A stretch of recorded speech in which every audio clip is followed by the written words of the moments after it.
So, hi po mga ka-Diyosa. So, ayan, for today's video, magpapalit muna ako ng gamit. I have to stop the SCD Peeling Skin Lotion and wala naman negative na nangyari. It's just that kailangan ko munang gumamit ng SCD Acne Set. Although wala naman siya masyadong tigyawat as you can see. Pero, nangangamba ako kasi ito mga old pimple marks na yan. So, natuyot na sila. Dito kasi medyo risky. Kagawa ng meron siyang implant. Tapos, ayan, pag ginahawakan siya masakit. And natatakot ako. Baka, ay, Diyos ko, tuloy yung tigyawat. So, before that happen, kailangan kong gumamit ng mga anti-acne na product. And ito yung meron tayo, the SCD Acne Set. Well, anyway, sa kapag hilamos na ako, so i-skip natin yung unang step sa paggamit ng ating acne set, which is dapat maghilamos tayo ng sulfur soap. Dahil meron ako nakabukas nito noong nakaraan since gumawa ako ng video sa kanya. So, ayan, as you can see, kakaligo ko lang. So, skip na natin maghilamos. Sa video lang na ito, ha. Then, ang una nating i-apply na this time is yung erythromycin 2% solution. So, kung alam nyo kung ano yung erythromycin, ito yung mga antibiotic toners. So, ayan, hopefully mapigil ng product na to yung pagtubo ng pimples ko around my nose implant. Oh my God. Nininervyos talaga ako kapag around here yung pimples. Pag dito kasi more on hormones kasi nga iinom ako ng HRT, tapos titigil ako mag-pills, iinom na naman. So, ayan. Kaya pag dito, okay lang. Di ba ako nangangamba. Pero pag around here kasi sa may ilong ko, medyo risky nga magka-pimples sa area na yan kasi may implant nga siya. And because of this product, kailangan natin siyang pigilin. So, ayan. Alugin ko lang pala muna. So, napakadali niya lang gamitin. Like the usual toner. Lagay mo lang siya sa cotton. So, ayan. Tapos, pahid mo lang siya. Ayan, lalo na kung may tigyawat kayong yung madami. Di ba merong skin na talagang prone sa pimples? So, ayan, massage lang siya gently. Ikalat nyo lang siya sa face nyo. And wag nyo masyadong pagkakuskusan, ha? So, ayan.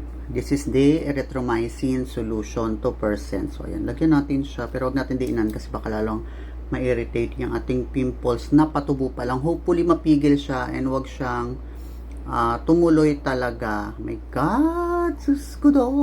By the way mga ka-Josap, if you're planning to buy or try the SCD Acne Set, meron naman siya instruction dito sa likod. And yan yung sinusundan natin ngayon. So after maglagay ng erythromycin solution, meron na siyang retonic acid. So yun naman yung sunod nating ilalagay. Honestly, bihira akong gawan to ng review. Bihira naman ako magtigyawat kasi. Tsaka hindi naman ako acne prone.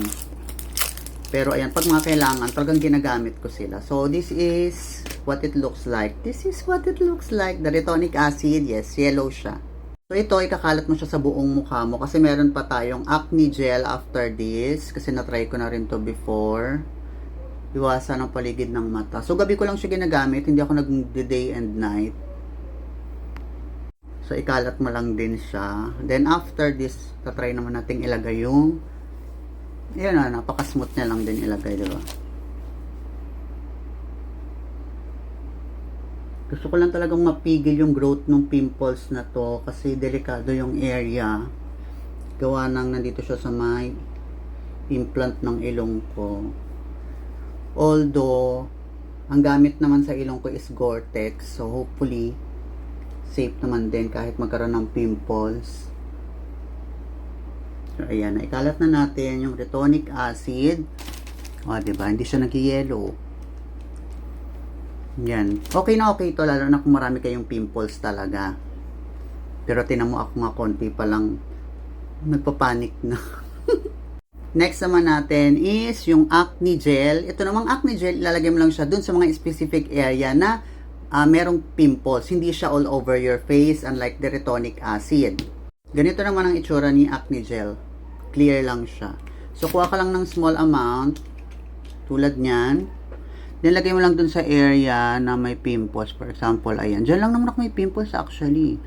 Ito nga, kunyari lang ha. Kunyari na. Pero tuyot na yan sa peeling lotion. Lagyan mo lang yung area na yan ng acne gel. Pero tuyot na yan ha. Sinample ko lang sa inyo. Ito, patubo pa lang. May nararamdaman ako masakit. Kaya nagpapanik na naman ako. Hindi ako sanay may tigyaw. Tapos dito pa siya tumubo. My God! And now we're done. Ganun lang siya kadaling gamitin. Gamitin mo lang siya everyday hanggang sa unti-unting umimpis yung mga pimples mo. So, yun lang mga ka-Diyosa, and hopefully makahiyang nyo ang ating SCD Acne Set. And for more product knowledge and video tutorials regarding SCD products, you can visit or follow my TikTok account, RC Josa Official. So, yun lang, and have a great day po. Bye-bye!